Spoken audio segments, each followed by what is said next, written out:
Ma'am এই যে শিবির vote count দেখতে পাচ্ছি। আচ্ছা আমি একটা কথা বলি, তাহলে আমরা কেন পারবো না? কোথায় বের করে দেওয়া হয়েছে? এটা তাদেরকে বের করে দেওয়া হয়েছে।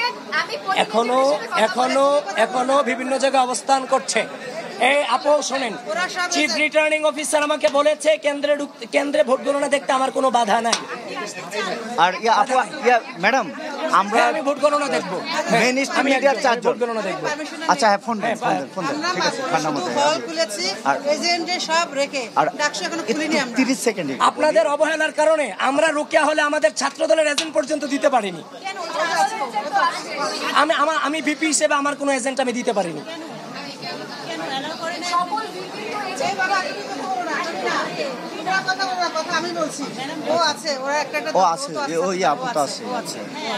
আচ্ছা আপু আপনি অনুমতিটা নেন। আর আপু একটু যমুনা শুনেন, যমুনা টিভি চ্যানেল 24 আমরা ইংলিশ পত্রিকা ঢুকতে পারতেছি না।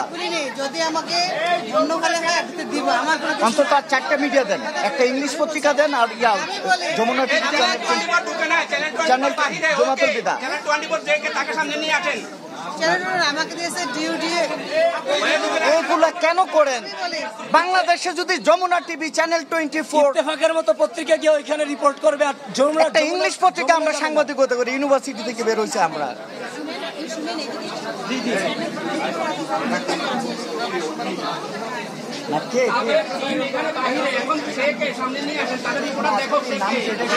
সাংবাদিক সমিতি থেকে তোমার বলা দিয়ে দেয়া আছে। দেখো আমার ম্যাডাম সাংবাদিক সমিতি থেকে কেন দিবে? সাংবাদিক সমিতিকে এরা তো বাচ্চা ছেলে পেলে, এরা তো মেন স্ট্রিম না। সাংবাদিক সমিতি লিস্ট করবে।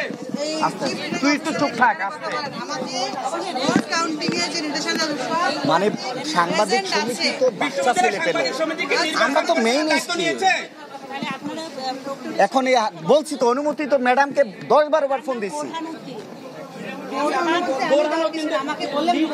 আমি ফোন দিয়েছিলাম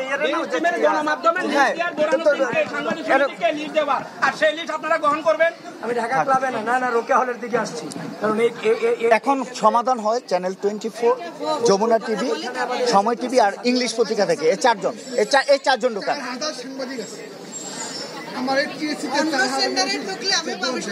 আচ্ছা হ্যাঁ কথা বলুন ম্যাম, কথা বলুন। সাংবাদিক সমিতি এরা তো ইউনিভার্সিটির ছাত্র, তারা তো নিজেরা ভোটারও। কি বলেন স্যার? আমি সাংবাদিক সমিতি যারা এরা ছাত্র